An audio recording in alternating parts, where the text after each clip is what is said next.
We are a moment past 6 o'clock, so we will go ahead and get started.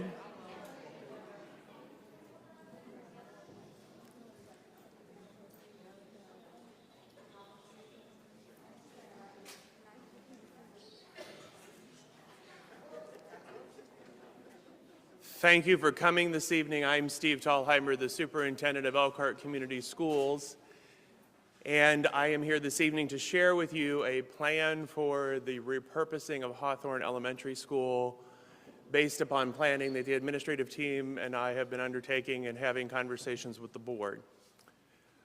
As I share this with you this evening, I know that the history of Hawthorne being the proud of the South Side and all of the things that Hawthorne represents, that this is not an easy conversation for us to have.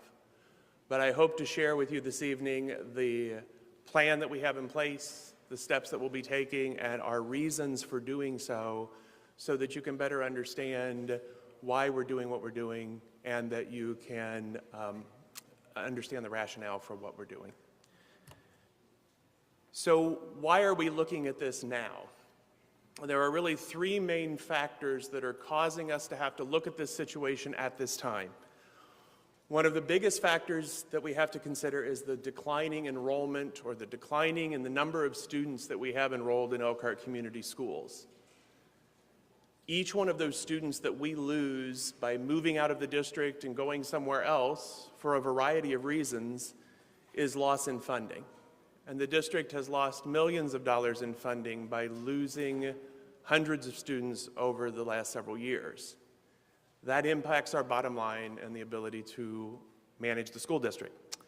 Secondly, we have to then ask, how do we best utilize the resources that we have, and how do we best utilize and use the facilities that we have when we may not necessarily need all of those facilities? And the third challenge that has really arisen for us over the last year are staffing challenges.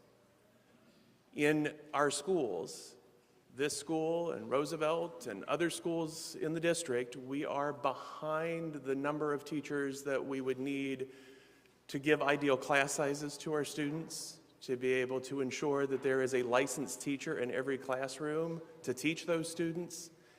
And so when we see classrooms and buildings that are not fully occupied and we can do some condensing or consolidating or combining of bringing those classrooms together, that makes a great deal of sense. So that is where we've landed at the recommendation and the proposal that we would repurpose Hawthorne so that it would be a kindergarten or pre-K hub to prepare students for kindergarten, and that it would be a community resource hub where we would have resources available for families. We would repurpose it from being a K-6 building to a building that helps prepare students for school and helps ensure their success. So the proposal would be that Hawthorne Elementary would not be used as a K-6, kindergarten through 6 school any longer. The students at Hawthorne would be redistributed to other schools, and those staff would be distributed where those students go in order to be able to have classrooms in those other buildings. In the back portions of Hawthorne, where we have newer portions of the building, the pre-K program that is currently at Beck would be relocated there. We would have those pre-K classrooms in addition to the potential for more pre-K or preschool classrooms in order to prepare students better for kindergarten.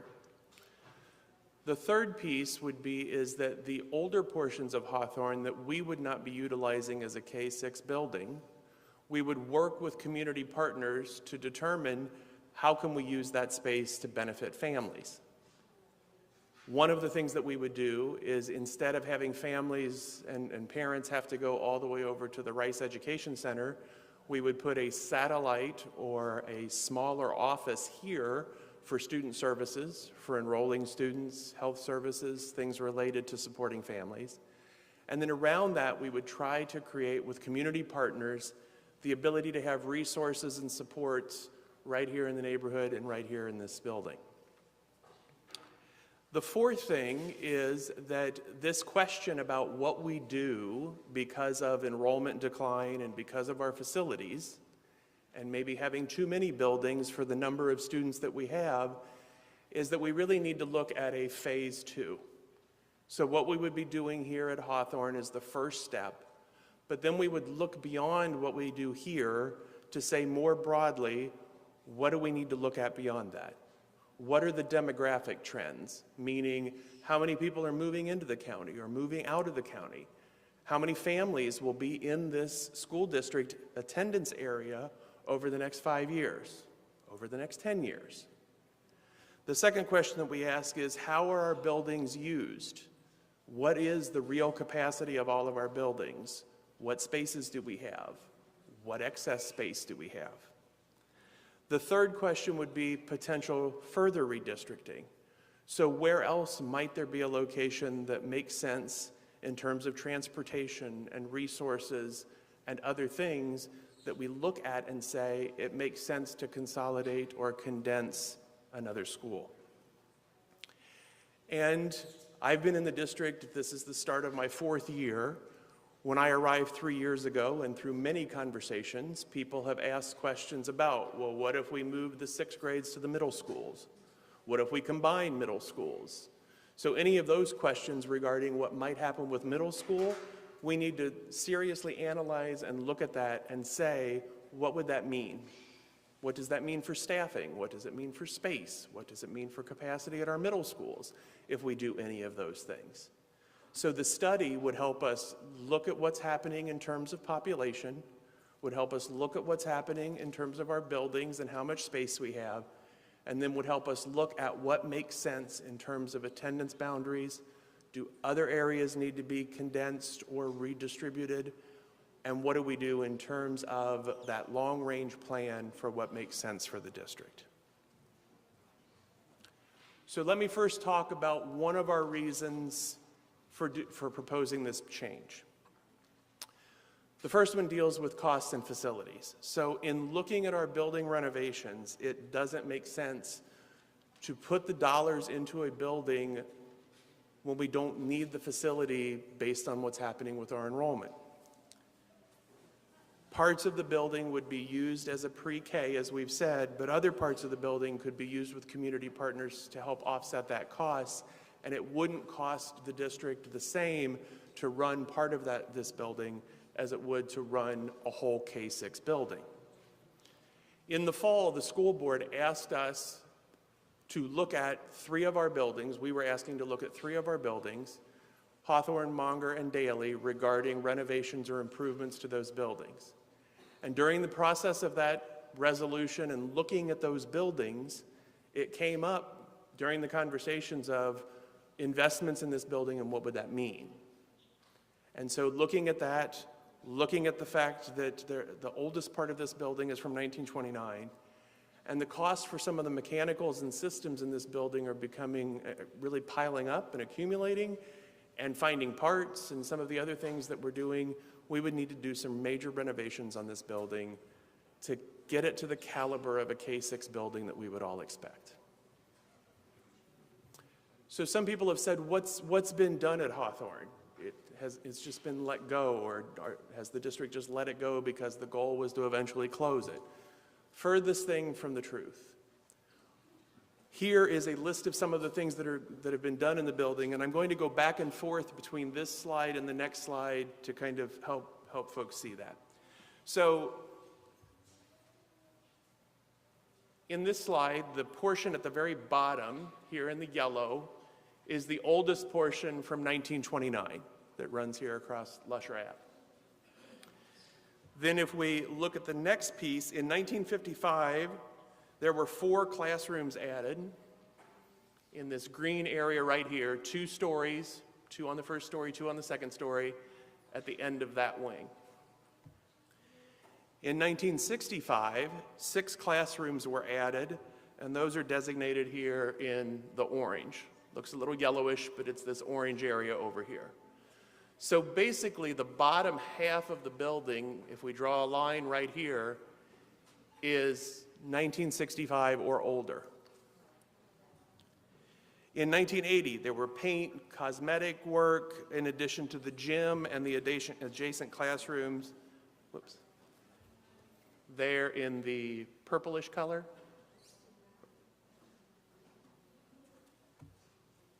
In 1994, in the other purplish color, there were the cluster of four kindergarten classrooms there. In the blue, in 2004, classrooms and the cafeterias wrapping around the south side of the building. So over there, and then wrapping around there. And then the last two pieces, in 2015, there was paint, carpet, things done in the front portion of the building and the older sections of the building. And in 2016, there were some new boilers put in. The other question is, as people look around and have raised questions about concerns about the facilities, people have to understand that the situation facing Hawthorne and things that weren't necessarily done that all of us might have liked to have done just couldn't be done to many of the buildings within our district. We have a facilities plan where we look at what's happening across all of those buildings and the work that needs to be done, the things that we'd like to do for upkeep. And when we look at, since 2010, the way school funding has been done and property tax caps, that means that not everybody has to pay the full value of what their property tax is. That saves taxpayers money, which is a fantastic thing for taxpayers, but in the process, that means that schools and cities and other entities, they don't receive all of the money that they should receive. So when we don't have those funds, we're not able to keep up with our facilities plan the way that we want. So all schools in the district receive a level of funding to be able to maintain their buildings, but that was based on the number of dollars that we received from the state of Indiana and through our property taxes that were paid. We would maintain those facilities as best we could. If there was an emergency for comfort or safety, we would take care of that. But we couldn't always, like I said, do the things that we wanted. And Elkhart Community Schools has lost approximately as much as $4.9 million in the funds that make it able to work on those buildings. So while there were many things done to the building and additions to grow and to make sure that we had the space for students, because of those property tax caps that have been in place, that contributed to the ability to not necessarily take care of the building. And as a building ages and becomes 100 years old, there are just many, many things that a building requires that have to be taken into account. So then we're left with a choice. On the left side, we could take out a bond, which would be the easiest way to think of that is like a little mortgage. We could take out a loan to be able to do about $5 million worth of work on this building to get it to the condition that we would want it to be in to be able to use it as a full K-6 school. If we took out that kind of loan, we would pay that back over 20 years and we would be committing to this building as a building that we will continue to need and that we will continue to pay on for another 20 years. And even with that $5 million to spend, we may not be able to do everything that we would want to do with rising costs and supply issues and all of that. For the pre-K and resource hub that we're talking about, we would spend no more than $1 million to be able to take care of classrooms on the backside of the building, make sure they're ready for pre-K, and make that commitment to relocating those pre-K classrooms there and being able to have those programs there. We can pay that kind of a loan off in 2 to 4, maybe 6 years, and we would be able to do that at much less cost to taxpayers and not commit ourselves to overspending and overextending ourselves on this building. Then as we talk about community partners, they could help with the portions of the building towards the front where they would be able to make the renovations to the space to support student learning. They would be able to assume costs of the utilities. And so any of the savings that we're experiencing would only grow as those things would happen. We've talked about enrollment and the space issue.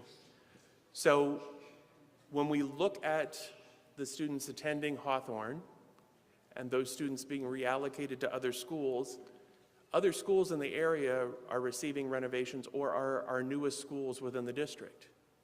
Mary Beck, built in 2002, Roosevelt STEAM Academy in 2006 are our two newest buildings in our elementary cluster of schools.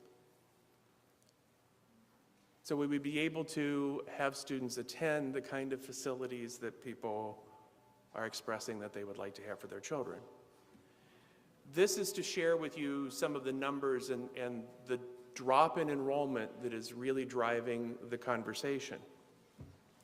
So if we go over here, before Beck was reconfigured, it had 500 students in the building and then became a center for pre-K and had smaller numbers of classes in it, and it has sort of hovered in that same area since that reallocation, but it has a capacity much higher. Mary Daly, back in 16-17, had 575 students.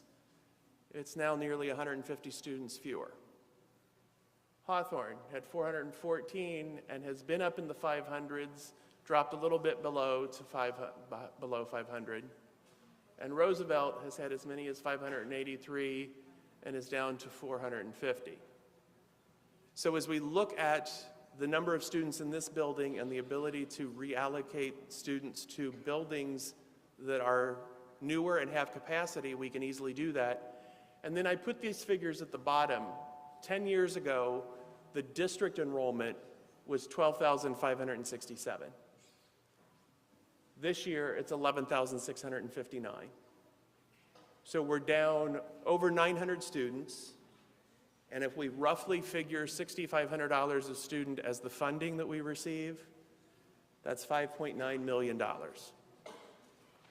In the time that I've been here, we have nearly cut $4 million in administrative expenses and other expenses off the top. So we've tried to protect and keep that from being something that's impacting families as long as we can. But we are to the point where we really have to seriously look at these other factors in terms of facilities and how we're using our resources. The third piece is that with this, we would be able to not abandon Hawthorne as a building. We would be able to bring the pre-K classrooms here and utilize the space again in the newer portions of the building that require minimal work to get them to the standard that we'd like them to be. And those would come out of Mary Beck so that Mary Beck would be able to receive those students. So the kindergarten rooms here, pre-K rooms here, and other rooms here in the newer portions of the building would be able to support that. So currently Hawthorne has 2 pre-K classrooms here, 2 preschool classrooms here. Beck has 6 Head Start and a Title I classroom. So the kindergarten classroom here and other rooms would provide the space to be able to relocate. Then finally, a little bit of a word about the feasibility study. So the last part of the recommendation that I'm making to the board is that we do the demographic and feasibility study. So a demographic study, again, is to just help us understand what the population trends within the district are going to be and what's going to happen in terms of population. And a feasibility study says, and helps us understand better, how are our buildings used? What are we doing with that space? What should be our projections and predictions about how to best utilize all of that? So that study would help us be able to know where are things going and what is, and finally answer questions related to what do we best do for our middle schools. So that request will go out so that we would have companies, firms that specialize in that work, look at all of that information and provide us a report. Then the administration, working with the school board, would look at all of that information and determine a plan of where we go next.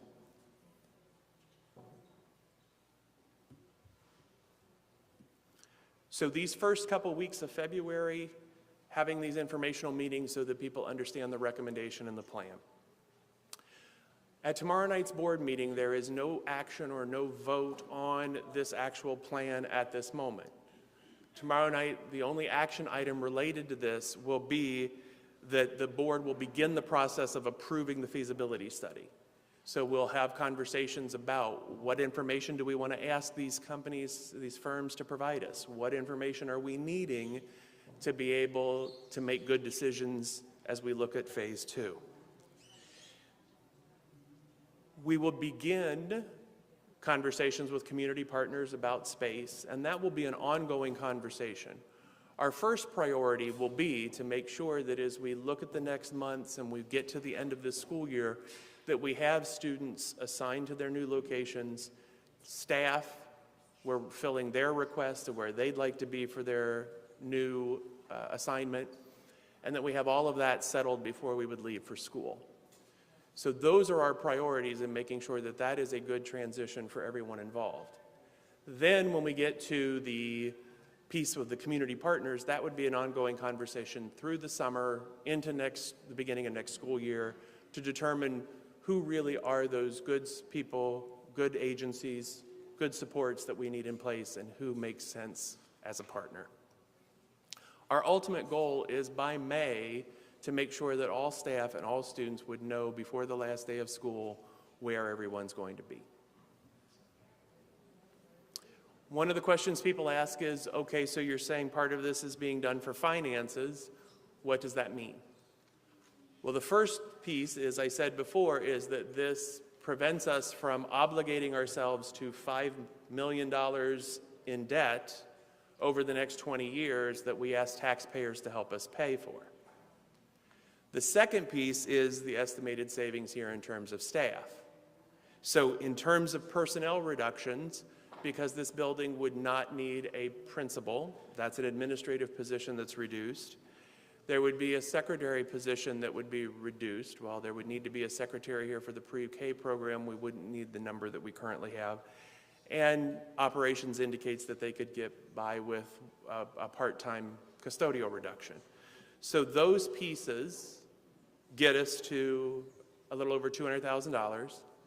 And then at a minimum, and this is very conservative in trying to take into account that we don't want to overpromise, that we're looking at utilities reduction of about $20,000 and equipment and supply savings around $9,000. So very conservatively, we're about $232,000, probably closer to $250,000 of savings annually, because these would be positions and expenses that we don't have ongoing every year. So this would be money that would be saved and could be allocated someplace else.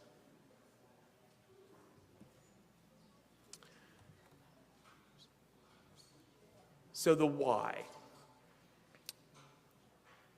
As people hear this and process this and come to understand, the big three whys for this are that for us as a district, investing millions of dollars into a building and committing ourselves to that long-term mini mortgage, given our current enrollment, just doesn't make sense when there's room in other facilities for us to move students.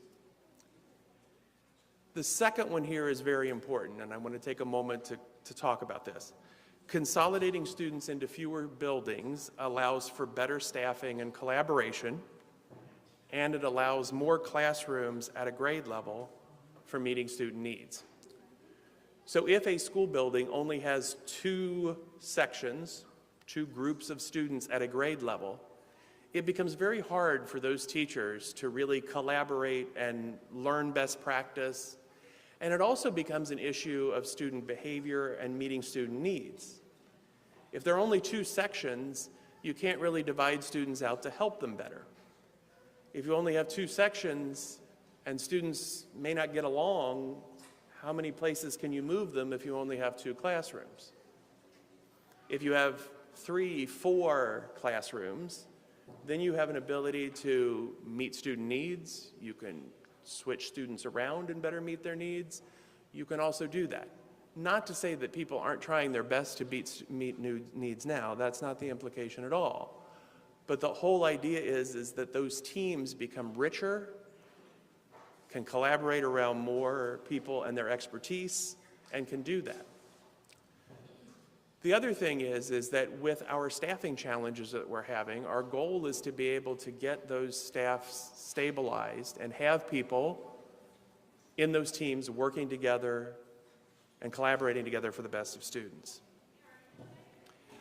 I understand, but again, we can build those teams out more. We can also, with more instructors, get to the point where we have some smaller class sizes.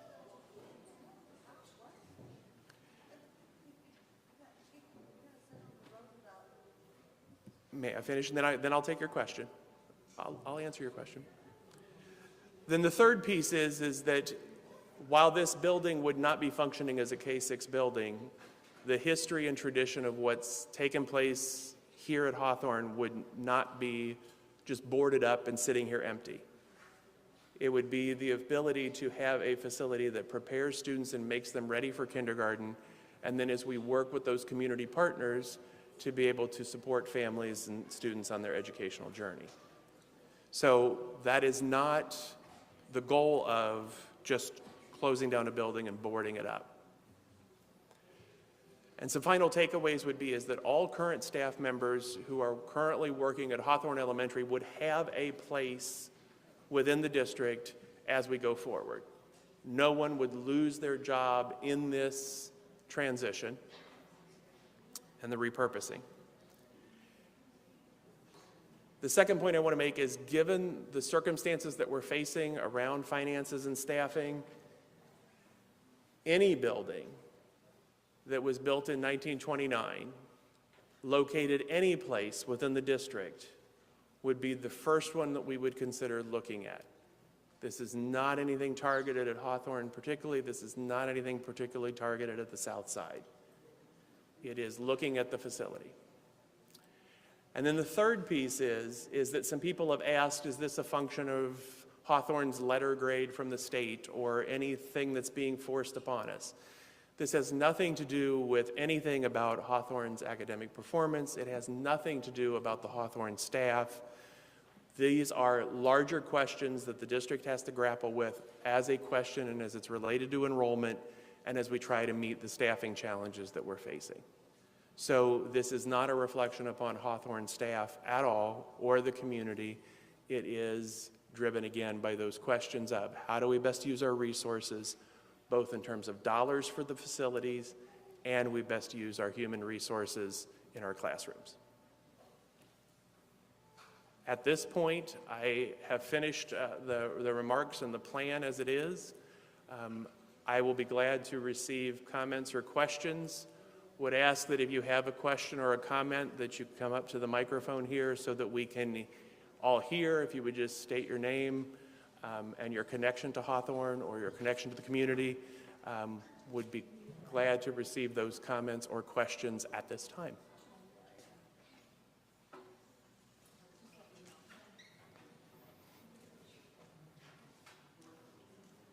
George Freeley, live here in the neighborhood, have grandchildren, whatever. Mary Beck, is there going to be large expenses there and bring that building up to No. what you need? So, No. Thank you.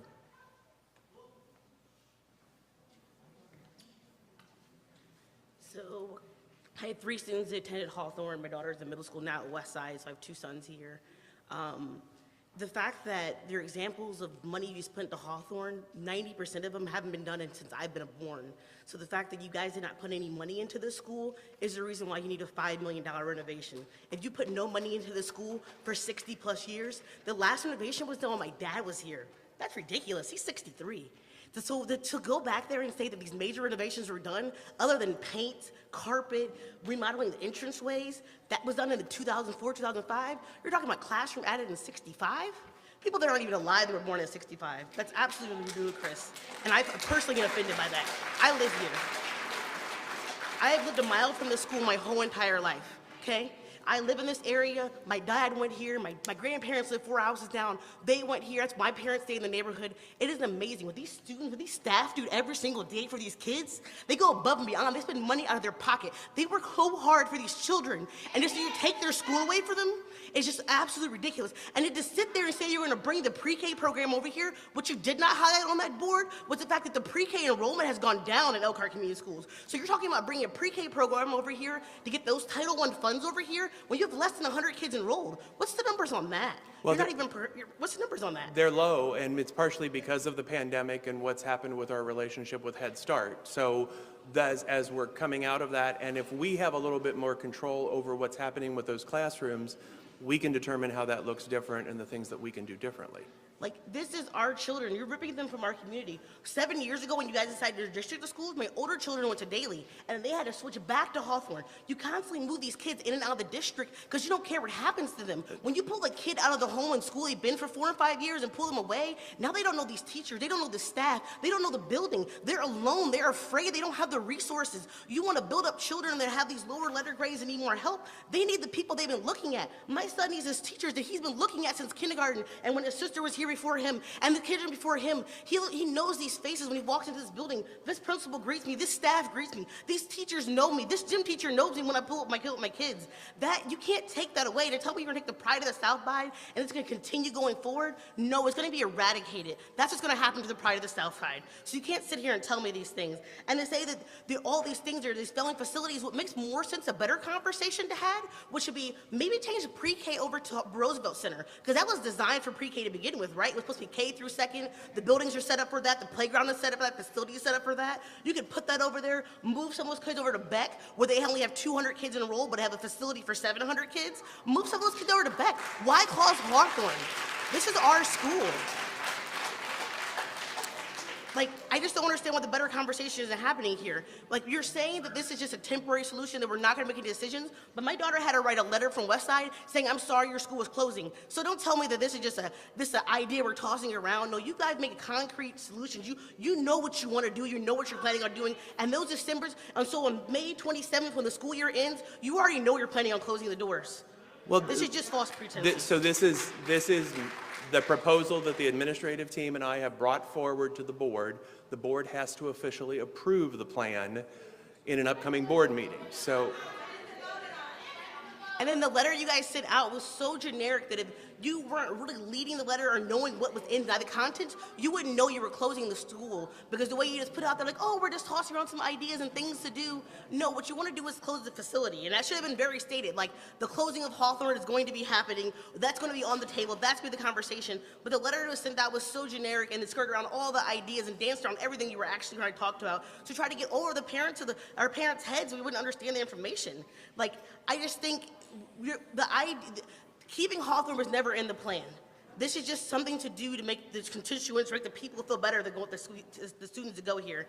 I'm just saying that these teachers work very hard every single day. What they do with these kids, they go above and beyond. They use their own money all the time. I've never seen so many dedicated people in my life, and the bond that they have, you're going to destroy that by sending these children out to all other places, and that should be considered. Like, we should think about that. So when you're making these programs and you're having these board meetings tomorrow, think about these 510 children that you're gonna separate out and disperse. Not to mention, you say there's not gonna be bus fees, but I looked up the distance. The closest school to me is Roosevelt, is 1.1 mile, Beck is 2.4, Daly is 2.8. You're gonna have to bus these kids, and it costs money to have bus drivers. You're gonna have to train bus drivers, you're gonna recruit bus drivers, you're gonna have to add staff. We don't have busing as it is. My daughter has to go from West Side to Memorial and back to the school, drop off her kids. You don't even have bus drivers. So don't say there's no expenses incurred, because there will be expenses incurred, because you're gonna have to bus out these kids. I just feel like you're not really putting the dedication, the time into really looking into what you can do for these children, because separating them from the teachers is not going to help them, and it's not gonna produce better grades.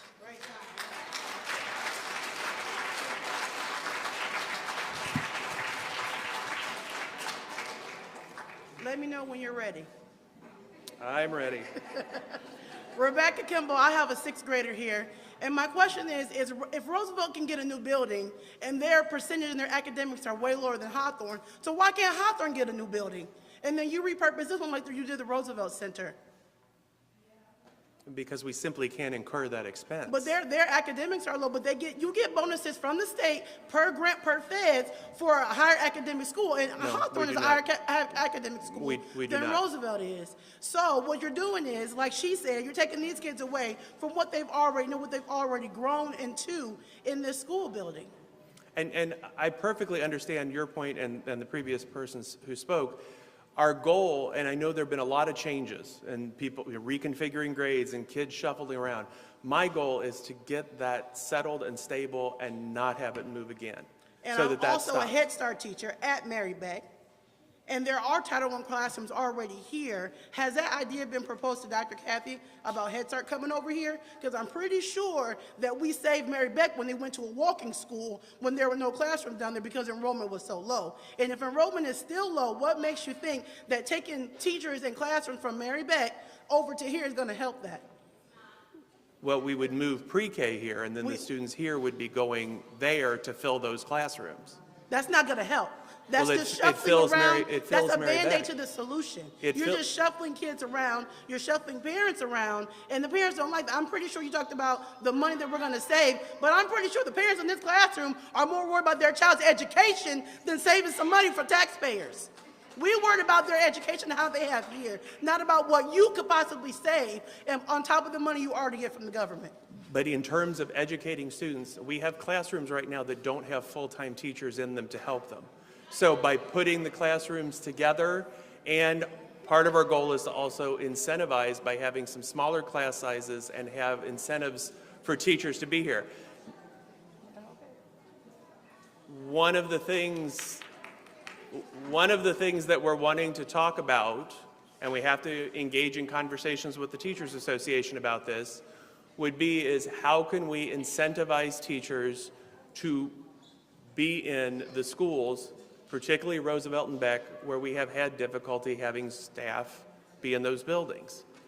And so if we do a program where we have smaller class sizes and we potentially pay those teachers some more, the goal would be is that we would stabilize those buildings and have strong groups of teachers that would be in those buildings full-time, without substitutes all the time, without teachers needing to cover for other teachers, so that we can ensure that over the next years of the transition that we have a solid core of teachers that are in those buildings to address the needs of your children.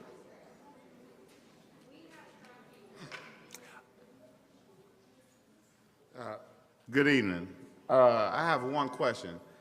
Well, I have a couple questions.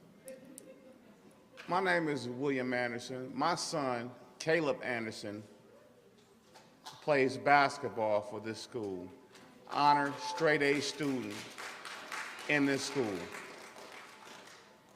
I'm aware of, I think it's, you can have an open enrollment in Elkhart County, correct? With elementary schools, you get there, right? Mm-hmm. So As long as there's space. Okay, so I was told that based on my address, he's liable to go to certain areas of schools in his district, right? Munger or Roosevelt.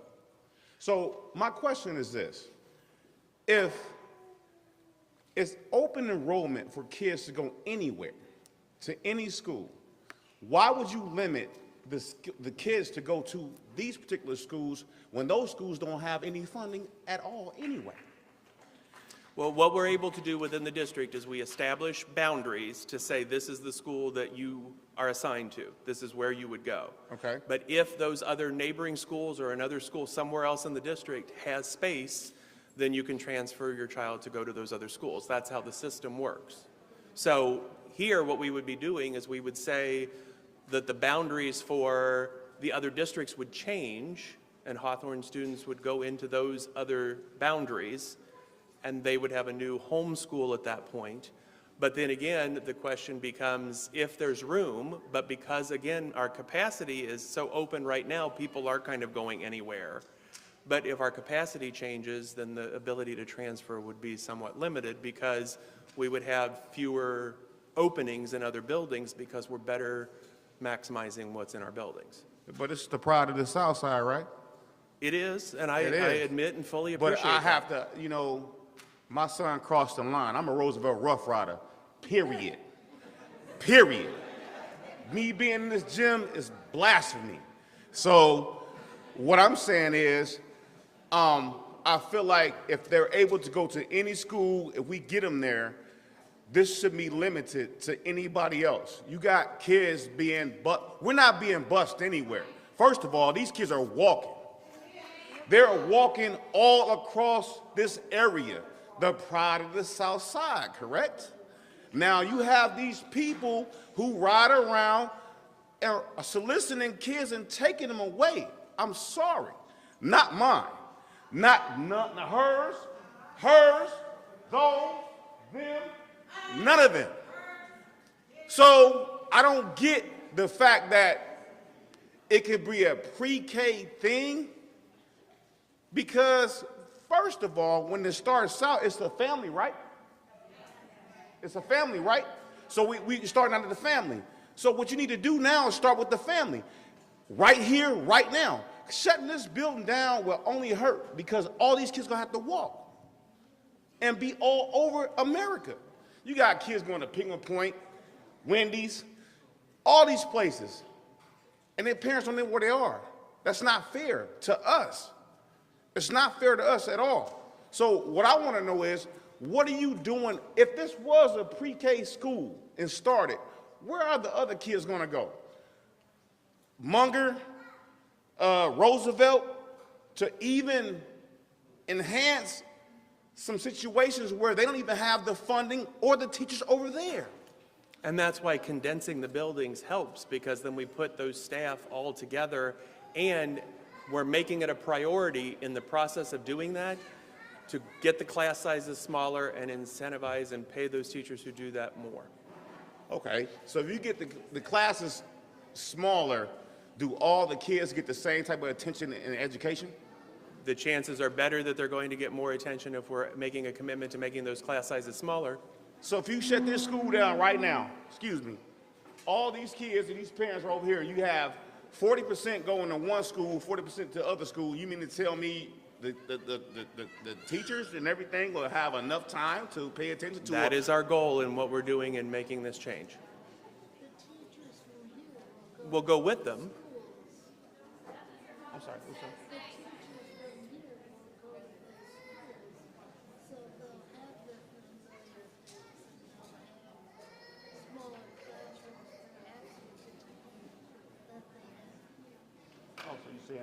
Oh, so she's saying the teachers that will Yes, go the teachers that are here would go there.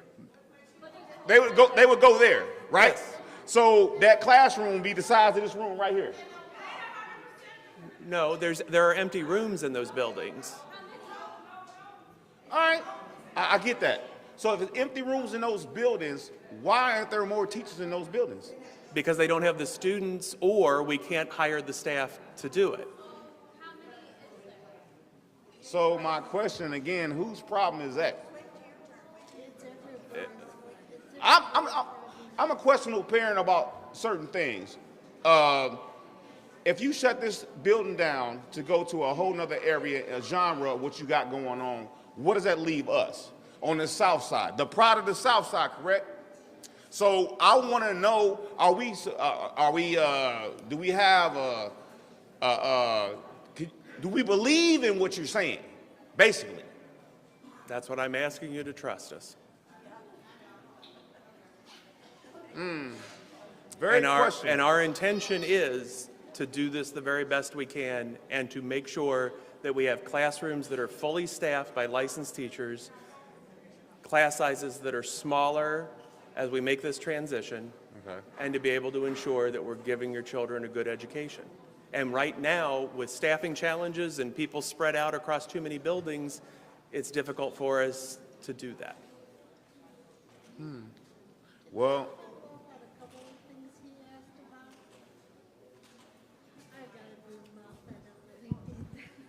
To make sure they can.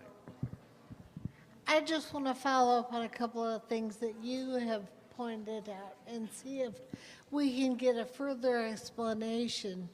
My name is Laura Mendicillo, and I spent the last 5 years of my life volunteering in this school and renovating the library and doing the pantry and the closet. And one question I have is, and it's sort of a broad overview of several of the questions you asked. You're talking about a feasibility study. Why did the board decide to affect Hawthorne now and do the feasibility study later instead of waiting until you get a full analysis of the district? Because our feeling right now is that with the work that this building would need, the proximity of the other schools to this building, that being able to have those students reallocated to those other buildings is an obvious solution, especially with the older portions of this building and the things that we would need to do. So that's where that makes sense. And in the conversations we've had with the building principals from here on the south side and everything, we feel that we can find best placement for those students and do that. And it immediately prevents us again from committing to those capital renovations, which we wouldn't have to do immediately. But the other piece is that the staffing shortage and then the ability of freeing up those dollars that we can use to pay staff more come this fall when we enter negotiations or start looking at the next cycle of paying people. Another question I have to follow up on his questions is, are the teachers at Hawthorne going to be required to go to Beck, Roosevelt, or Munger? Or because there are openings in lots of, probably almost all of the schools, will they have their choice of where they apply or where they're reassigned? So to guarantee everybody a position, we are going to look at where the positions are open in terms of where Based the on students their are going. credentials and- Well, where the students are going. Okay. So when we look at where student counts are in the buildings and how many more sections we might need at a particular grade That's level, primary focus. those will all be listed. And because that's where the Hawthorne students are going, we would ideally like for Hawthorne staff to go there, and we will try our best to fill their requests as to where they would like to go. And then, after that initial placement and a guarantee that they have a position with us, then they can enter and do a transfer to another building like anybody else has the opportunity to. And he also brought up the question of walking and busing, and a couple of the questioners talked about the lack of bus drivers. Will there be foot patrol, crossing guards? In our relationship, more present in this change? in our relationship with the city, we'll be discussing that because they're the ones who ultimately are responsible for that. But we will be having that conversation.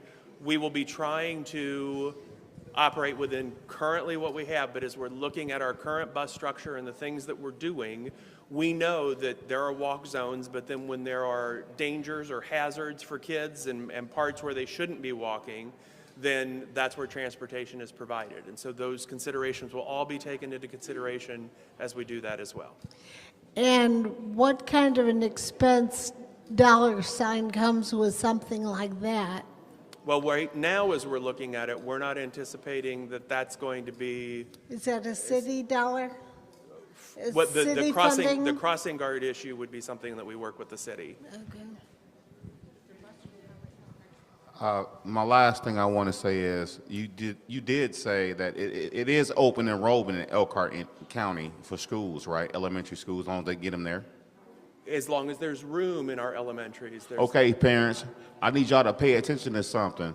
Now, pay attention to the educational value every school system has, whether it be Mary Beck, Roosevelt, Hawthorne, Riverview, all those elementary schools. Because you can send your kid to that school and he'll be behind, but to them they'll be behind, but to him he's ahead, period. So you need to pay attention to that. Nobody pays attention to that. And it makes me very angry that my son can come from Feezer and get written up because he goes to sleep. Why? Because he's ahead of all the kids in his class. So you mean to tell me the teachers that you send to these schools are going to be able to keep up with kids whose grades are less than this school? Please tell me that. Nobody wants to talk about it, though. Nobody wants. And yes, my son's name is Caleb Anderson. He is the realest deal in this school when it comes to sports. He's a straight A student. And he is. I'm not bragging on him, but he's smart. And what makes him very angry is he hangs around, or he be around the school system that don't teach nobody nothing. That's crazy to me. So I'm going to say it again. You telling me you're going to get these teachers who put their heart on the line for every kid in this room to go somewhere else where those kids are so low. Some people are doing it for a check.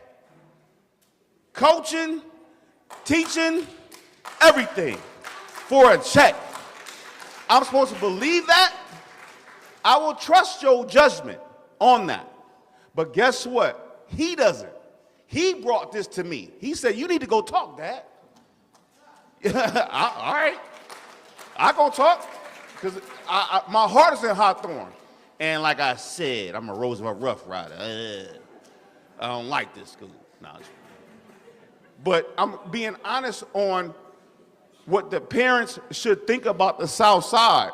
They're killing us on the South Side. We don't have anything on the South Side, period. Period. So you got to, these kids are going to different places, Jimtown, Napanee, Warsaw, Wakarusa, Northridge. They don't trust the school system anymore. And that's why we're trying to make this to fix so that we have. Okay.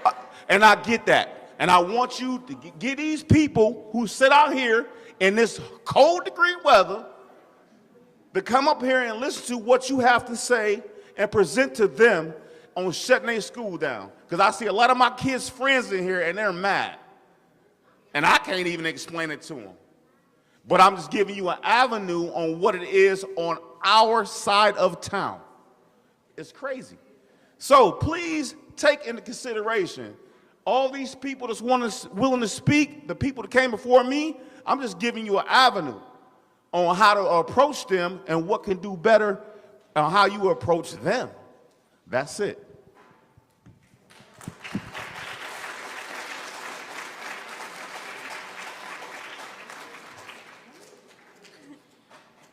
Hi, my son goes to first grade here. He started when he was in kindergarten, and I'm gonna start from the beginning. Okay, so a year before he was in kindergarten, I started to worry about his speech because he is not that great at talking all the time. And I had voiced my concerns with the school, and at first there was nothing for him to do unless I pay private lessons. Ma'am, if it's something specific to your child, and we can talk Well, about no, it no. separate. But if it was, and then there was no preschool ever offered to me besides the ones that you have to pay for, and that wasn't for elementary. It wasn't even Elkhart that I know of, and I still don't know till this day. My daughter's in preschool, and she comes to walk-in classes, and she wasn't offered preschool. I didn't even know there was preschool classes here in the first place. She's never been offered that. And I have told them lots of times that I would prefer them to have preschool. And it's never been an option for me in the first place. So for me, Talk about where he was going to go to school, where you tried. and then at first I didn't want my son to come to Hawthorne because, I don't know, I just had my reasonings, but I obviously know this is a great school now because I couldn't ask for anything better. But I wanted him to go to a different school in the Elkhart district. And I called, and this was before the pandemic and everything, because this was 2 years ago, almost 3 years ago. But I called, and then they told me that there was no option unless I fill out a form and call this place and this place and this place. And I did that. And then when I did that, I also was told that I had to provide my own transportation, Right? When you which do. is okay. They said they had no room. Yeah, they said but. And if then there's I called and I figured it out, and I was going to provide my own transportation after figuring out how I'm going to do that while working a full-time job. And I figured it out, called the school, called the administration building, and wasn't an option no more, that he couldn't go to another school in the district. Yeah, because they were full. Because they were full, and, schools were full. and then, And they may be at that particular grade level where they wouldn't be able to take additional students. That can happen. so how many preschool classes are going to be coming here from? Well, it depends on what Head Start does for the coming year, and then in addition to that would be our 3 Title I preschool Okay, classes. so how many kids are in average in a classroom at the other schools? In any classroom, Like, yeah, in any classroom. we were 24, 24, okay. 20, I don't see it. Go. Okay. My name's Brenda Muffley, and my first question is to you is about the class sizes. Because here in certain grades, my grandson goes here, his class size I think is 28 at this point. So, and I went over and talked to teachers at Roosevelt, and I went and talked to some other teachers at other schools that you're proposing that our kids go to, and their class sizes are so high already. And now you're going to move more kids in, and I walked around Roosevelt, I only saw 2 classrooms that weren't being used there's that I could see. sufficient room there for additional sections. Mr. Giannacy, our operations director, just So, walked the building with Ms. If you Wallace moved today. 40% of them over there with their teachers, what are you expecting the class sizes to be at that point? That's why we're also talking about prioritizing lower class sizes and an incentive pay program for teachers who would But be you're not- there, so we could build that. And so if teachers who are currently at Hawthorne want to go there, this would be an encouragement for them to stay and work with those teachers. If they choose that they would want to go somewhere else, it would be an incentive for other teachers to come there and for us to be able to build a solid core of teachers that would stay there for at least 3 years to be able to work and build what that new school looks like. Okay, then the cost of busing, because you will bus our children, you're not expecting Outside of the hazard zones. 7-year-old to walk all the way to, Outside of those hazard zones, and yes, and it's not necessarily going to be, this whole school zone should, all the children are in elementary school. right, So even a 10-year-old, you want a 10-year-old to walk all the way to Munger from here? not all the way to Monger. Not, You want them to walk all the way to Roosevelt from here? but there will be, if they're within a mile walk zone, then they would be able to None do of those that. schools are within a mile of this. So that's zone. what we talk about in So shifting what's the and looking. cost of busing those children? Do we have a breakdown of that? Because of the difficulty in finding drivers, we're trying to do it within the current number of drivers and the way we have it. And when we're looking at some of the capacity on our buses and where we would be shifting students potentially, it can be So done. if that doesn't happen, then we get a breakdown of how much that's going to cost? We would be presenting to the board what it might be in cost, in the case of additional costs for 'Cause I transportation. don't see how you're going to as fill part a of bus that. that's already full. I think that there should be maybe an idea brought, if other kids wanted to go to another school in the district, there should be an idea of the parents having to pay fees for that transportation, and that might, Yeah, you're not helping. No, you're doing, okay. Yeah, So you talked about the school being used for the preschool, and then you said some of the money would be saved because we will no longer need a principal or a secretary, but yet 5 minutes later you said, but nobody here will lose their jobs. So what we would do is we have a principal opening in the district due to someone who's resigning within a few months, and so we would have a principal position that is open, so that would not impact that position. So we're really not saving, Well, we are saving because with another principal position open, then we can move okay? principals And to. then you also said there was partners coming in to do the other We would part be of this. looking at community Do partners. we have commitments from those partners? We have people who've expressed interest in working with us. we and- have no commitment. But we don't have a commitment at the moment, So no. then, in other words, we still may have the expense of this building on the school district. At a minimal cost of just keeping minimal air conditioning and heat on. But what you gave us, it could not be a fact if Well, we don't have those partners. figures I gave are minimum of if we still had to maintain the front part of this building.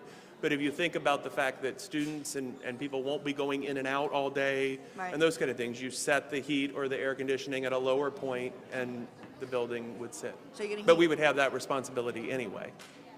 Well, you said they would help pay for the Right, utilities. if we have but partners, we don't then that have no helps partners. offset that. But I thought maybe it was committed. Okay. Then my other question, I just want to make a comment that when we talk about our schools and our students, my son's 40, went to Elkhart Community School, so I've been doing this for a long time.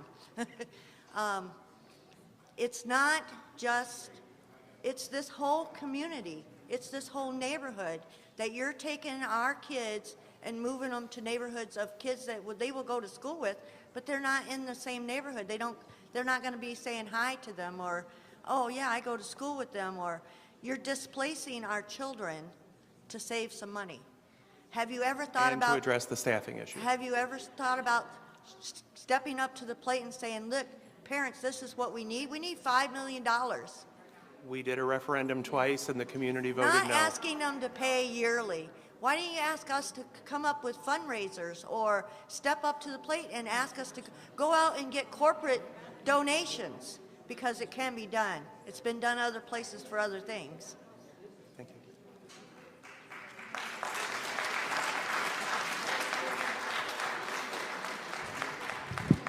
Hi, my name is Joanne Paulson, and this is my boss. So I'm saying this with all due respect, sir. I've been a Hawthorne Indian since I was 6 years old, a few years ago. I went K through 6 here. My kids went here. I'm the third Paulson to teach here.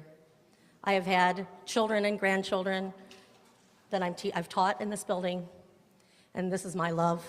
I'm not the only one, and I wanted to thank you all basically for coming tonight. When I pulled into the parking lot and I saw the cars, I was like, that is the pride of the South Side. So thank you so much. Thank you so much.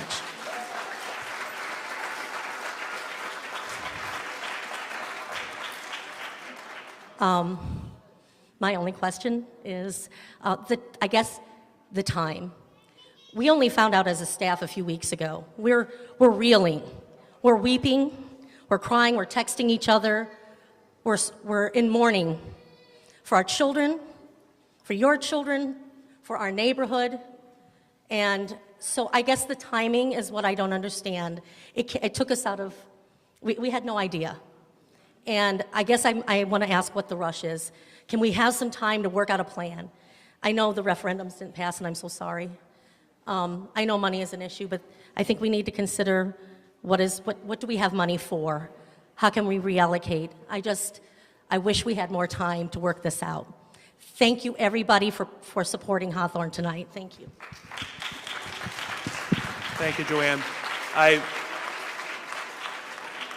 I would just answer to say that the driving factors for why we're looking at this right now are, we've had conversations raised about what to do for the facilities, and again, that could wait, but the major driver on this is the staffing situation, and what we're looking at in terms of that, and just overall, the fact that we have too many buildings for the number of students that we have in the district. Our hope is that, coming into this school year, enrollment would bounce back. It didn't. The goal was, maybe if we held on long enough through first semester, we'd get enough staff members to fill all our vacant positions. That didn't happen. And so we, just looking ahead and trying to be proactive about that and address the concerns that have been raised about achievement and turnover and new teachers and staff, and that we can't stabilize our staffing, that's led us to come up with this plan overall of what we're trying to do. Are you finished? I am. My name is Bruce Klanowski.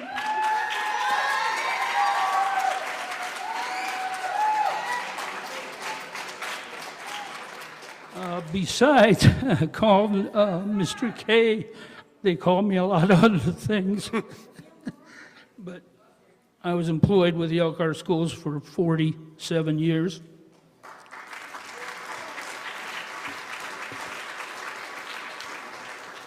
It was an honor to be at Hawthorne for 27 of those 47. As you can see, I get a little fired up. The thing I want to say is, when you close a school, you take away the culture, and as you have said, you move students here, there, and everywhere. It's not the same. It'll never be the same. You can put some classes in the back room here that we endured for several years while they had construction. You can have whatever community services you want. You're going to have to fix the building up to do that. I know the money was there at one time, but you decided it's time to close because of what he said for about 40 minutes. I understand that. We already know the decision has been made. The sad thing is you're going to lose a culture. You're going to lose a lot of boys and girls' interest for learning. You're going to lose a lot of trust. That's what we had here. Trust, a community trust. Whatever we did, the student body, all the people involved here, even some of the businesses around, they had the trust that they knew what we were doing. I don't think the community has the trust in this administration to close this building to make it a sound situation.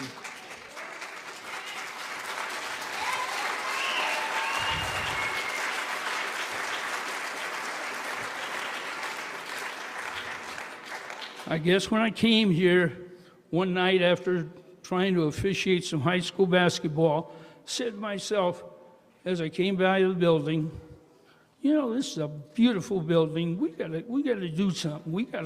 We gotta phrase something. And it came to me, the pride of the South Side. It stayed with us, and it's sad to see that we're going to lose that. And I don't know. I just hope they don't regret the decision they're making. And of course, we saw the facts and figures, and you can have facts and figures on anything you want. But the sad thing is, with a big enrollment that Hawthorne has compared to these other little schools around us, it's sad. It's sad. And I see a former superintendent every once in a while, and he continues to tell me if there was a storm of any kind, a tornado or something, this is the building he would want to be in for his safety. But I just hope, again, that this administration, this school board, understands what they're doing when they close this school to the south side. I mean, just not Hawthorne, we're talking the south side. There will be very little things going on with the south side. I guess maybe places like Concord West Side, get ready. There's going to be some students coming, and the sad thing is the Elkhart Community Schools numbers continue to do this. Why? Why are they doing this? There's reasons, gang.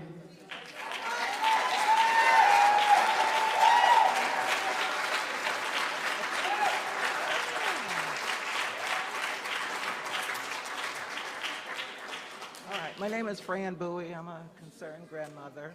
The decision has been made. I'm looking for the future. You're busing kids in from Roosevelt, where our kids are walking in the dark. Send those kids back to their schools. Give our kids the buses. You're busing all these kids in, and yet all of our kids are walking in the dark at 7 o'clock in the morning. There's a problem there that needs to be addressed. That's really all I have to say. I'm a Lincoln Warrior, so that goes way back. Thank you.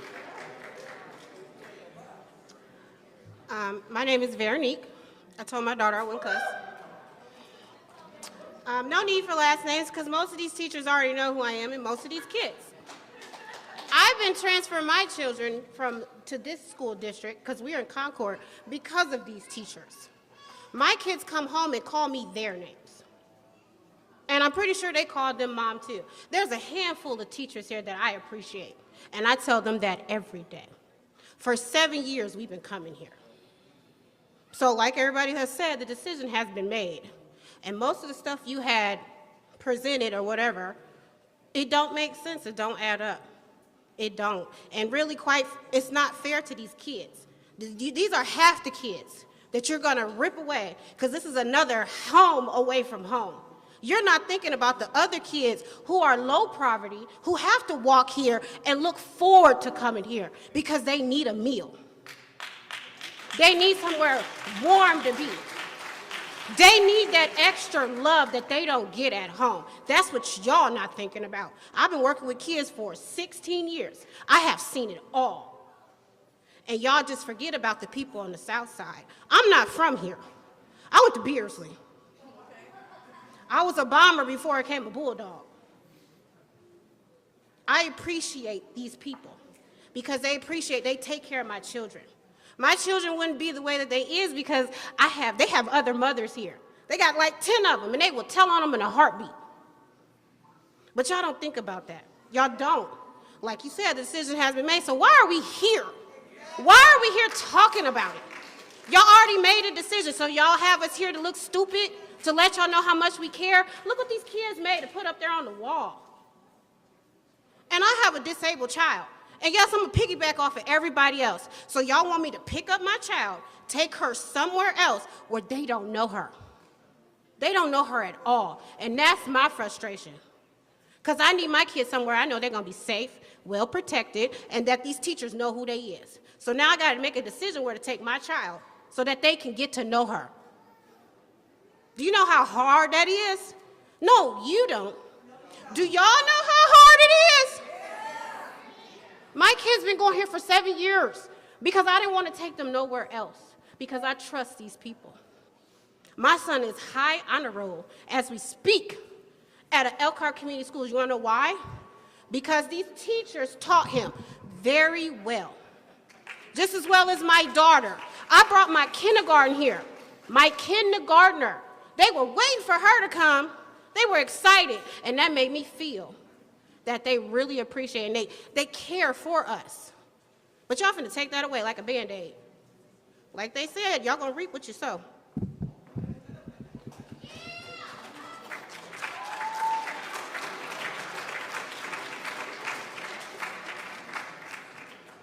Let me move this, I'm slightly shorter than her. My name is Ashley. That's my sister, and she likes to let everybody know. So, none of these people was at the meeting the last time, but I was. Okay? The energy that you have today is not what you had then. Okay? So, my issue is, I also have a daughter who's 13. She started out at Roosevelt. Beautiful. She's a beautiful person. Different kind of energy, right? But she was getting bullied over there, and nobody did anything. I brought her here, honor roll, principal's honor roll. She got an award twice for having the highest GPA. Okay? And if it wasn't for the teachers that she had, she would not feel as if what she is doing academically is important. I'm also a teacher, not physically, I don't have a degree, but I teach my daughter outside of school, because it don't end here. We continue it at home, okay? Now, I just had a baby, she's 1.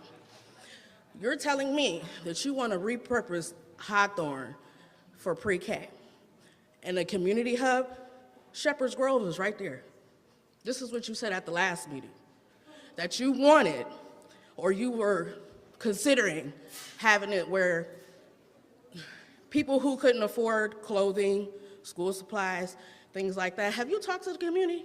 That's one of the things that But we've been have doing. you talked to the community? Because it's out there already. Yeah, It's out there. right. It's already out there. We don't need it in here. It's out there.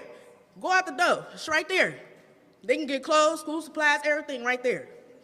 And then you said you wanted to be a health clinic for mental and physical health. So you're telling me that I'm supposed to put my 3-year-old or my 4-year-old in the same building with somebody who's struggling with mental health? Well, we would have, right? there would be separations and partitions and Listen, separate, yeah. I'm not trying to hear nothing about no separations, because it ain't separated now. Only thing that's gonna separate is a wall. Made out of wood probably, or carpet. But That's not safe, is what I'm saying, but as it a would be parent. but it would be student-centered, not But just for what anybody I'm in the saying, community. it's not safe. Okay. It shouldn't even be a consideration. It's not safe. And what is this district called? Elkhart Community School. I have not heard nobody come and talk to me, not to my sister. I ain't got no letter. I ain't getting nothing from Elkhart Community Schools about this. I had to hear it through the grapevine. I'm not happy about it. You know where my 1-year-old is potentially going to go? Right here. Right here. I'm not sending her nowhere else. So what you're going to end up doing is, everybody that's already here, they're going to leave Elkhart Community Schools. So you keep looking at all these kids like they dollar signs, and you might as well look at them walking right out the door and never coming back, because that's what's going to happen. I actually had something else to say to a couple of the board members who was making comments about other school closures. We know what other schools was closing. We know why they was closing. Desegregation was why they closed. I can bring my mom up here, and she can speak of that, because she went to Samuel Strong. Okay? Don't use that as an example when it's not even in the same ballpark as what's going on right now. Y'all not being honest with us about any of this. I'm not gonna say y'all, I'm gonna say you, because this is your PowerPoint, this is your proposal that you're trying to give to the board, and you're trying to say we just gonna do this. This was gonna be a wool over our eyes. We wouldn't have never seen this coming. We wouldn't have never seen it coming. And I'm not happy about it, because I've been here all of my life. My mom went to school here. If you know the Beans, if you know Ralph Bean, who taught at Elkhart Community Schools at the Career Center, we've been here when it was separated over here on Benham. Okay? We've been here.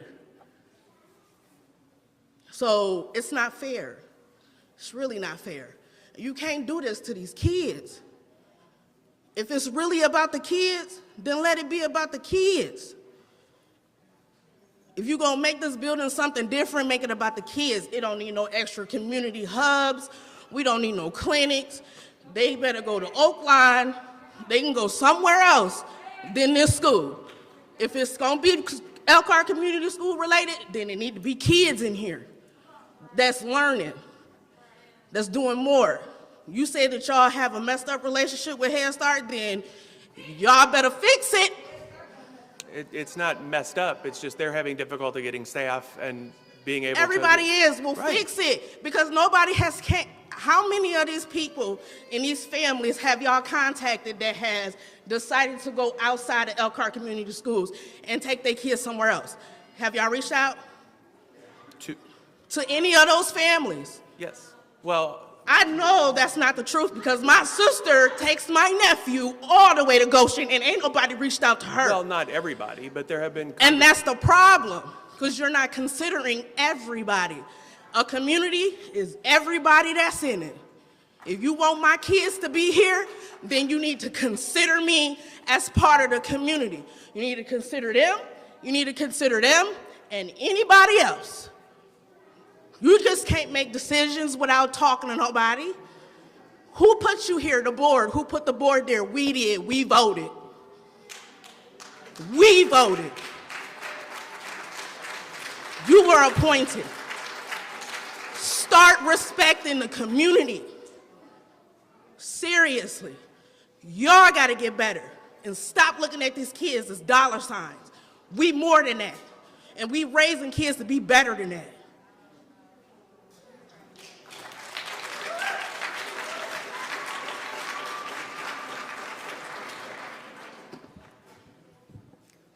Hello, my name is Joni Smith, and many years ago I attended this school. And First of all, if I had children at this school, which I don't, but if I did, I would be insulted by this presentation because it's only about money, and all you've talked about is what you think you're going to save. You have had no feasibility study even done yet, but it does seem like your decision has been already made. And there are going to be many expenses incurred doing what you are planning, and that has not been discussed at all.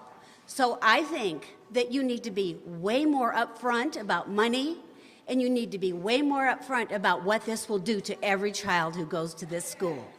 Thank you.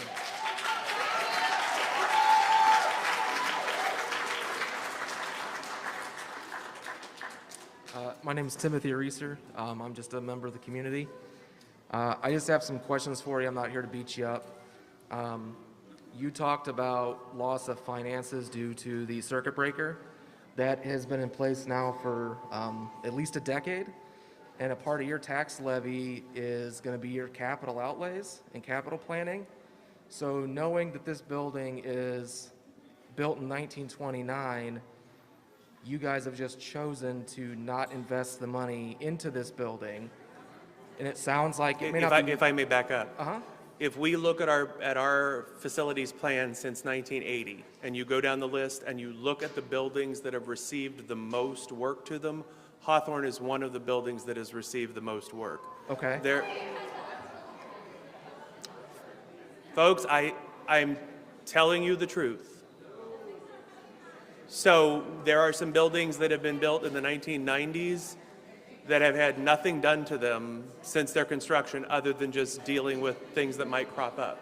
Okay. So that has been the problem with that facilities plan and the capital outlays and being able to make sure that we take care of things the way we would like to. Okay. So in another 10 years, are you going to be closing another school on the south side because you can't invest in that with the proper capital? We would be looking at wherever in the district there's a building that we need to look at that because of enrollment issues and age of the building and ongoing costs, which makes sense as the next facilities. Actually, that would be part of what would grow out of the feasibility study that we would be doing here in the near future. So this feasibility study that you're getting ready to conduct, you're looking at number of people that are going to be moving into and out of the community. The city and the county have both already conducted housing studies because of that. Have you looked at utilizing the studies that they've already paid for and conducted? I've talked to somebody at the city about this and what we're looking for and the way we're looking at it and what we would need, they wouldn't have the ability, they don't have those same numbers to be able to give us the same way. Okay, and are you going to use Baker Tilly to conduct the study, or are you going to look We'll put out an for someone RFP else? and whoever does the best job of providing that. Whoever Okay. gives us the best cost, has a good reputation, has produced similar things for other districts, we'll weigh all of that in terms of choosing who we issue that contract to. But the school closure is going to be done prior to the conclusion of that study. Right. And so what if the study comes back and says otherwise? The goal is that would be looking more broadly at other parts of the district because once we would have this part settled, as I said, my goal here is to get stability to this to where we're addressing the staffing challenge, we're getting qualified people in our classrooms to be able to work with those students and be able to have our buildings fully staffed and better utilized. The general goal would then be that this side of town would not be dealt with again. Okay. And because there's been so much change and flux and everything happening with trying all kinds of different configurations and grade configurations, our goal here would be to get it stabilized. With your plan, you want to utilize portion of this building as a community center. Do you see that as a direct competition to the Tolson Center No. reconstruction that's going to be a block and a half away? I have a meeting scheduled with the city to have a conversation to make sure that what I understand Tolson's going to be doing would be different, and our niche would be different from that. So ours would be focusing on early childhood, supportive families, Tolson more recreation, and some of the programming that they would offer, but our goal would be to not overlap, not double duty, those kind of things. And also considerations like with Lifeline's facility and some other things that are going to be coming in, how do we best meet needs and not overlap services or waste resources, but what do we really need? And what do our families really need located here so that we can be that support? Okay, thank you. You're welcome. Hi, my name's Katie. I have 3 boys that go here. We've only been in the district for a couple years now, and there are other schools that they were at, they didn't really thrive as much as they thrive here.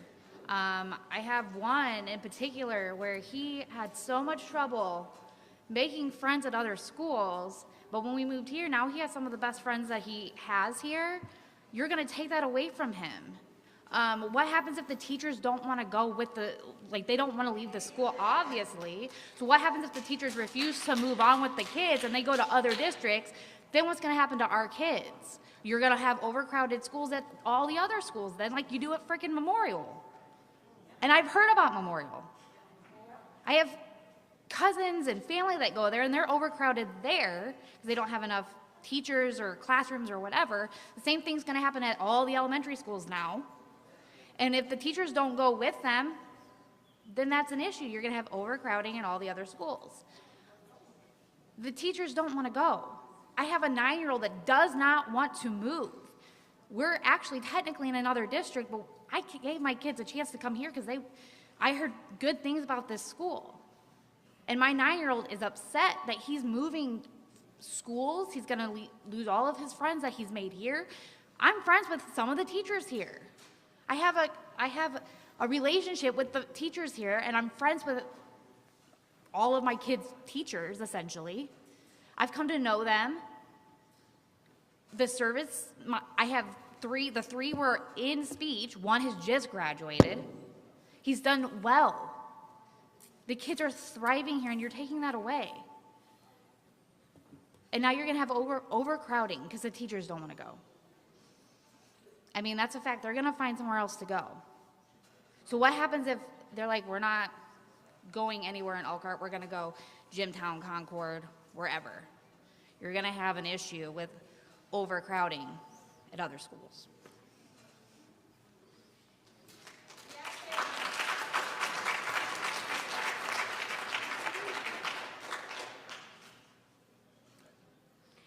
Hi, I just wanted to share that I came here wanting to just understand, and what I have come to understand is that I don't see any empathy from you. All I see is you providing a quick answer. Here's this, here's that. Where's your empathy? Do you not hear our frustration? There's frustration in anyone and everyone, and you have not empathized. You have not sympathized. There has not been sympathy. That hurts. I didn't think that this meeting was going to be where you were just going to deliver, push the button and show us the number, push the button and show us the number. I expected some empathy, and there has not been empathy. And that is very frustrating. I just wanted to share that. I wasn't going to come up and share anything. There's so much that has been said that is very heard by the community, by us all here. And the one thing I just kept looking and focusing at was there was no empathy. Thank you. If I can just address that. The person that spoke earlier about the lack of energy that I have tonight versus the lack of energy that I had at the board meeting is because it breaks my heart to stand here in front of all of you and do this. You can not believe me if you want, but you don't know. Neither do you. No, I don't know what it means for some people.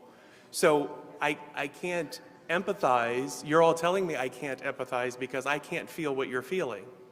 But I know that this is not an easy thing to do.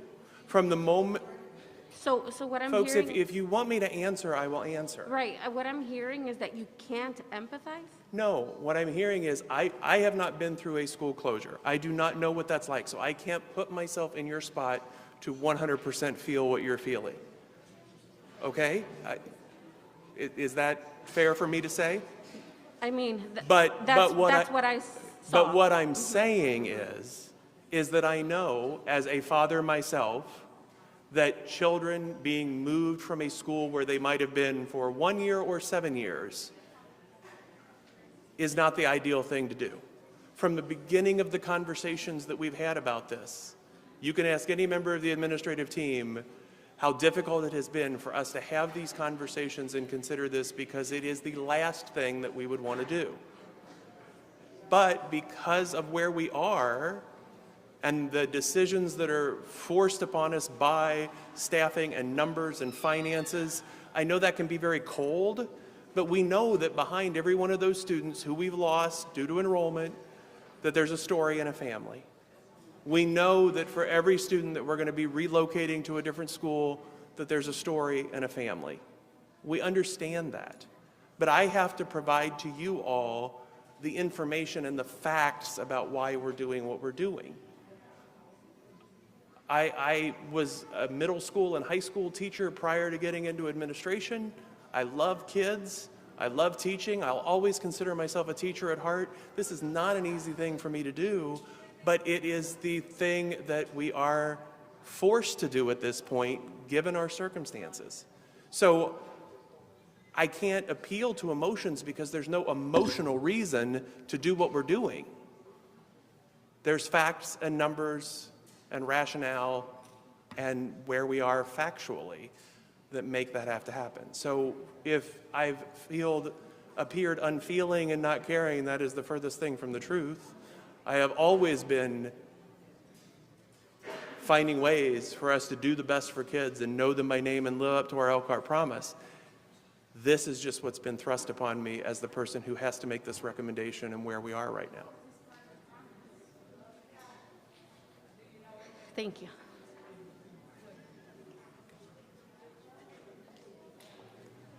Hi, my name is Allison Smith. I'm the social worker here at Hawthorne. I do have a question about your community partnerships. We work with Oaklawn, we work with Bowen, we work with Lifeline. In fact, Lifeline was just here tonight.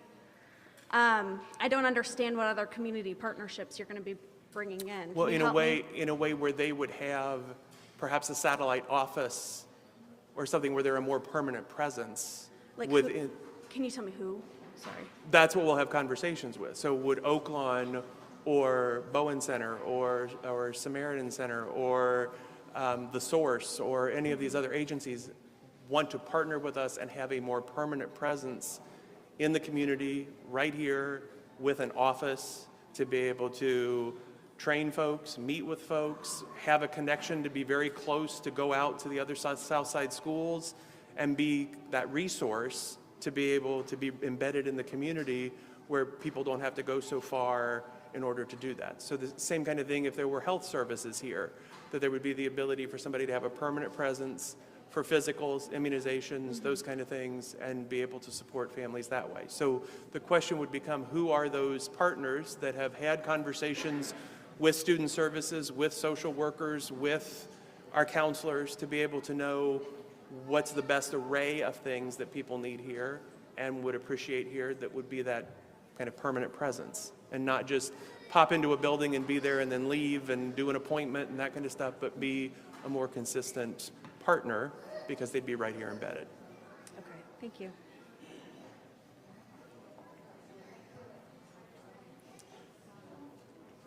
Hi, my name is Sonia. I was a student here. I have a high schooler who's also a student here, and then I have two daughters who are also students here. So you've been here for a while.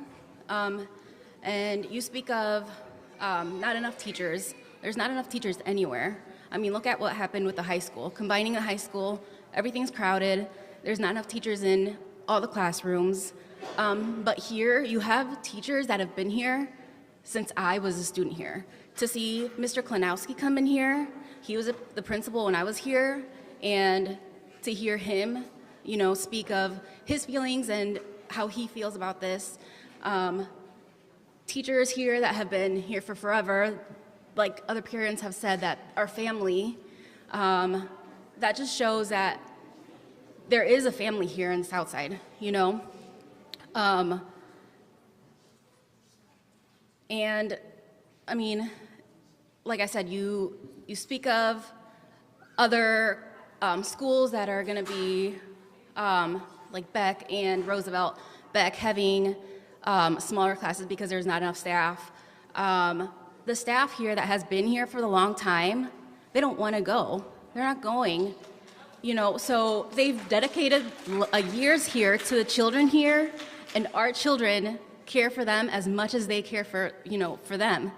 So you're going to have more problems, just like I said, with the high schools, not enough staff, overcrowded, children being sent to schools where they don't know other kids, they don't know the teachers because these teachers aren't going to be there. Like, that's not okay. I have my children, you know, my 5th grader and my 3rd grader, asking me why. Well, are they closing it down? What's happening? Why? How do we explain as parents to them? Well, it just wasn't good enough. You know. That's never been the reason. Well, no, but can you explain to a 3rd grader? How are we supposed to explain to 3rd graders? Their teachers, you know, they love them. How are we as teachers and parents going to explain to them, you're just being sent off to a different school because Hawthorne just, you know, just can't. They just can't. They don't have enough money, even though, you know, the school has been here for years. Yes, it's old. You said repairs haven't been done to a school that was built in the, 200s? Well, in the 2000s? Well, obviously, because it's a new school. This building has been here for how long? You can't compare that to a building that was just built, you know, recently. That's not, you can't compare pears to apples. You just can't do that.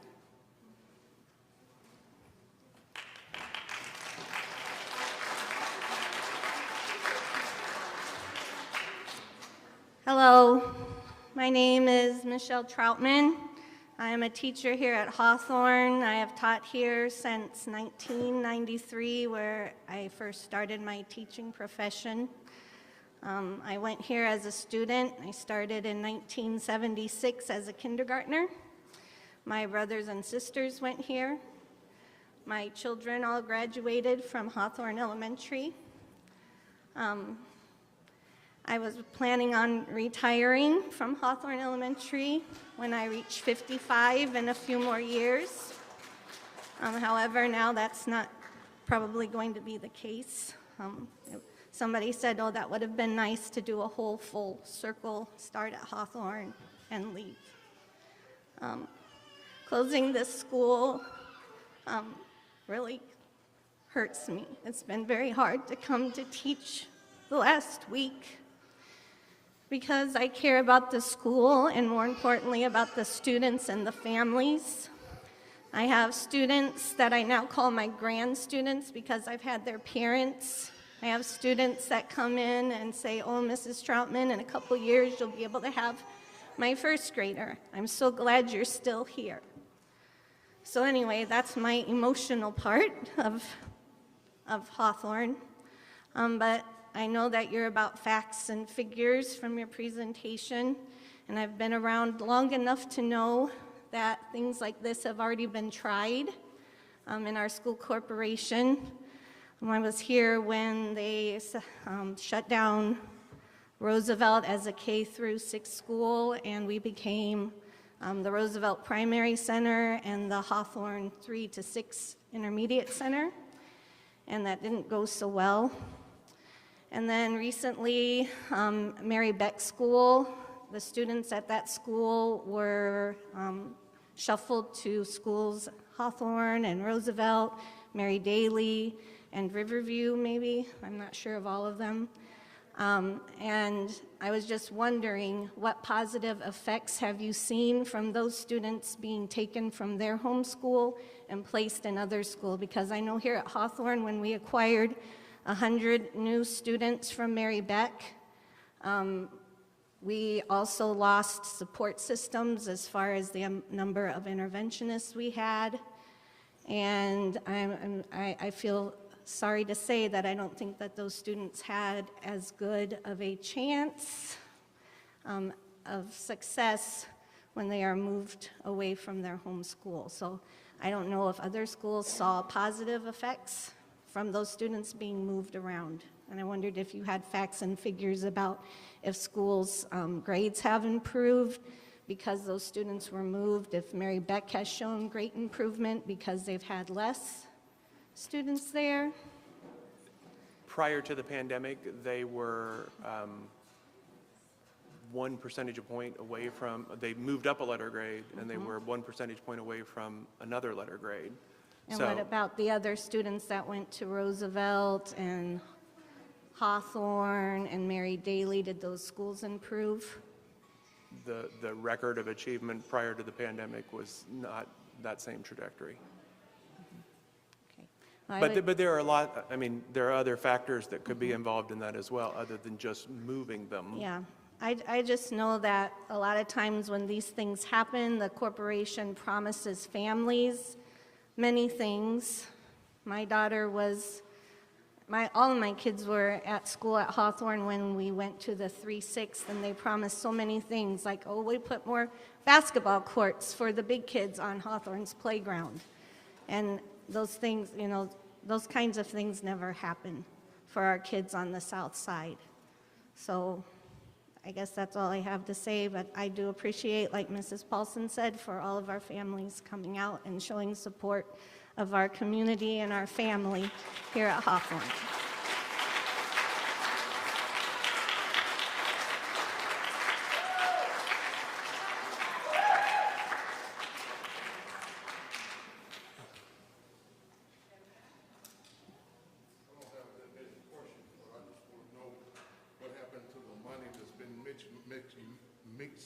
Mismanaged for this school to be carried on, to be taken care of. What happened to it? Who mismanaged the money? And the people that work behind you, where are they? They got you up here on this firing squad. Well, there are two there. There's Two there, one back two there. Why ain't they been helping you? Because we still got unanswered questions here. My grandbaby, look, these teachers here, I would trust these teachers with my children anywhere. They're great teachers. My granddaughter went to this school. Now she's going over there to a Central, which she's more than 2 miles away and has to walk if I don't carry her. Her little sister has to leave her job to come take her to school. She's more than 2 miles away. I see some of these school buses that they're not full as they used to be. So why would you run a bus? You say you can't run these buses because of money. So it doesn't make any sense. If you got one bus driver on the bus and he runs from that side of town to that side of town, you're gonna burn the same gas. So who mismanaged the money? And I'm most certainly sure that money came from all us taxpayers. Who mismanaged the money? That's what you need to find out. And this here was a bombshell. Last minute thing, dropped right on everybody. Nobody knew. Boom, here we go. It's going to take away. It's just not history. It's our children. It's got nothing to do with you. It ain't got nothing to do with me. Because when I'm being gone, these kids got to leave. They need people that love them and to bring them up.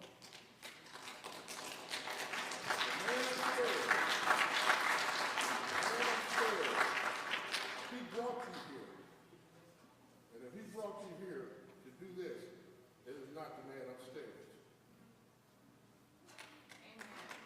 And I don't think you comfortable with him. That's why you really don't know nothing about us. You're not from here. It makes no sense to me to bring people from other places that don't know nothing about the place they're going to. It's just unfair. They should be all ashamed of themselves.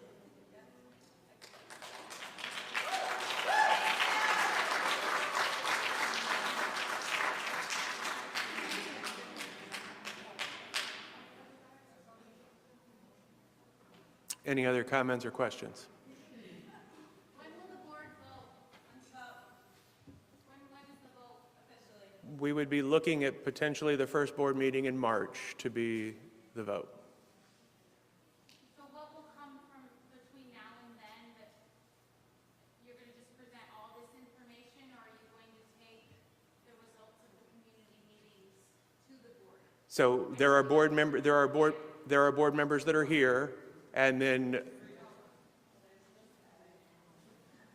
Mr. Weaver, Ms. Davis was here. She had to leave, and then Mrs. Bowlings are here from the board to hear.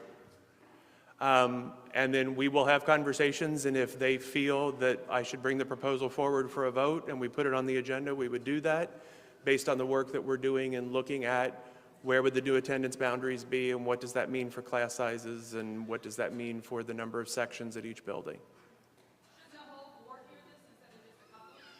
Well, depending on their, well, it's been recorded and videotaped so they can watch it another time, or they'll be coming to the other two meetings that we have, Wednesday and Thursday. So the vote will happen after you talk to community partners to come in here? The community partner piece is we'll start the conversations with them just to say, if we go forward with this, who might be interested, but that's not our primary focus at the moment because we're wanting to make sure that we get the students in the proper place, take care of the staffing questions, and get pre-K allocated. Then the conversations about community partners will be ongoing and be several months in the making.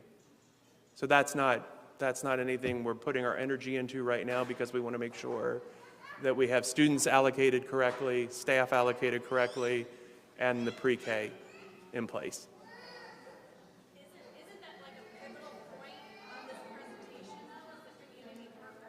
Well, that would be using the space that we're not using for the pre-K. So it's a benefit to the community, but we want to make sure that we go about finding those proper partners. Will the vote be done in executive session? All board action has to be taken in a public board meeting.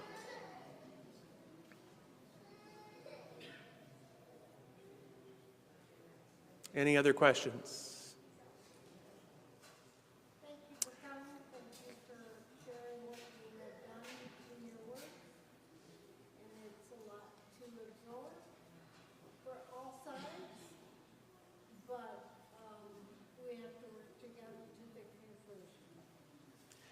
And if I may just address the gentleman's concern who just left.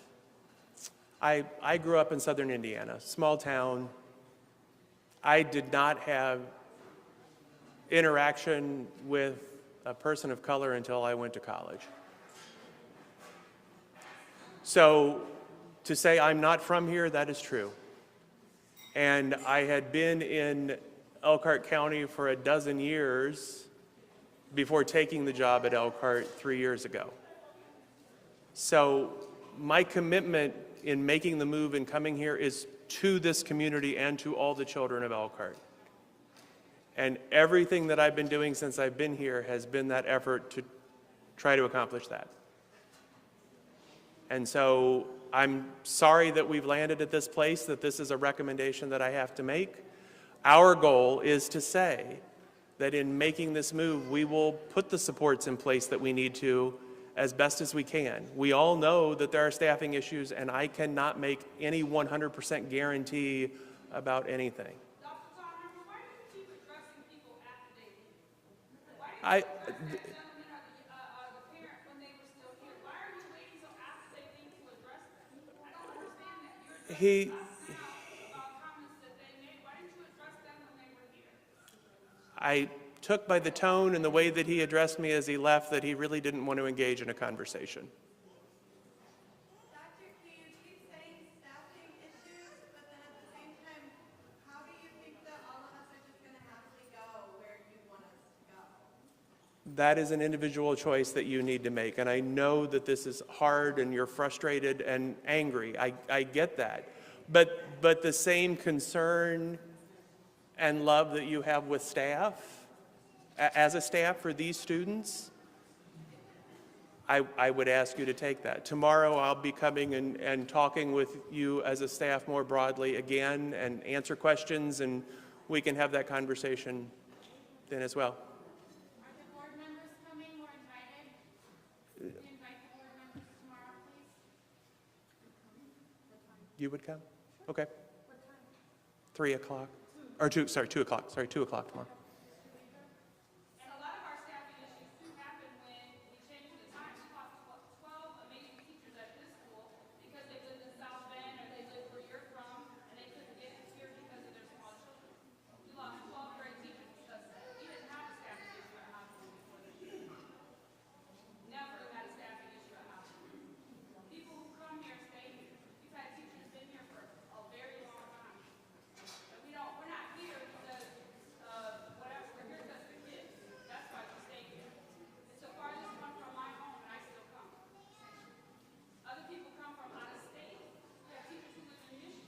Okay, well, like I said, I'm coming tomorrow afternoon at Ms. Farrow's invitation to be able to have further conversation with staff.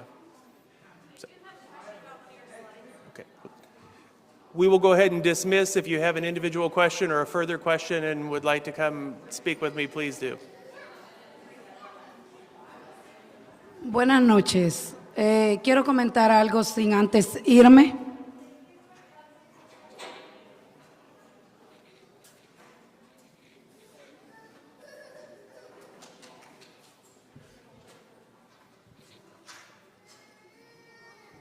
Buenas noches. Good evening. Mi nombre es Tania Cruz. I'm Tanya Cruz. Tengo una hija en 5º grado. I have a daughter in 5th grade. Tengo un hijo que está en el año 7 en este momento y salió de esta escuela. I have a 7th grade student who graduated from Hawthorne. En este momento, mi hija hace menos de un mes tenía 20 compañeros, alrededor de 16 compañeros, 17 compañeros en su clase. As of right now, her child, as of last month, had 16 to 17 students in her class. En este momento tiene cerca de 30 compañeros. Dice que subieron casi 10 compañeros. Right now, her class is almost at 30 students. It is 30. En este momento a mí me gustaría saber si a esta maestra se le aumentó el sueldo, se le dio alguna recompensa a raíz de que ella está dando más esfuerzo. Mom would just like to know if this teacher was given a raise or is given some type of compensation for the extra amount of students she has. Me gustaría saber, At that size, me gustaría saber también por qué nosotros como comunidad no podemos hacer un cambio. She wants to know also why, as a community, they can't make a change.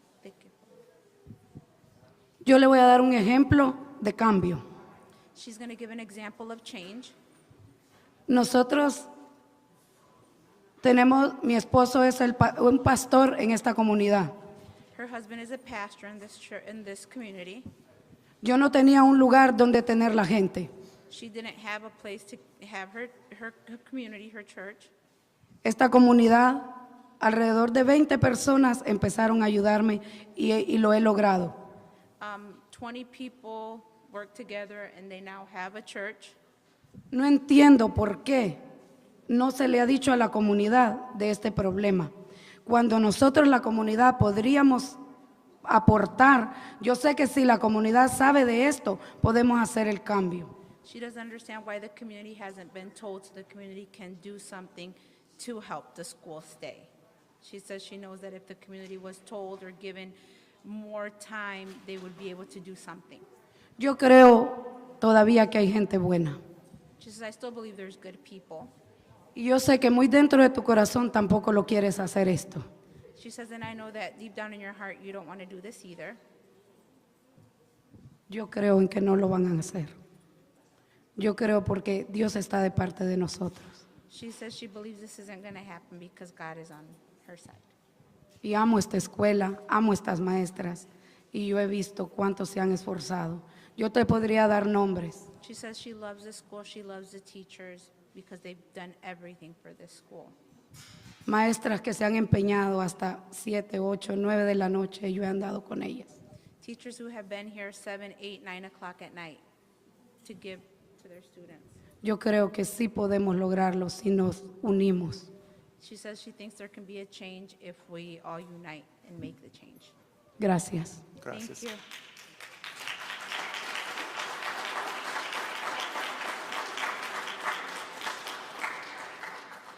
Thank you for coming out this evening, and like I said, I will be here for individual conversations if there's something that you'd like to address that you didn't want to address in front of the group. Thank you.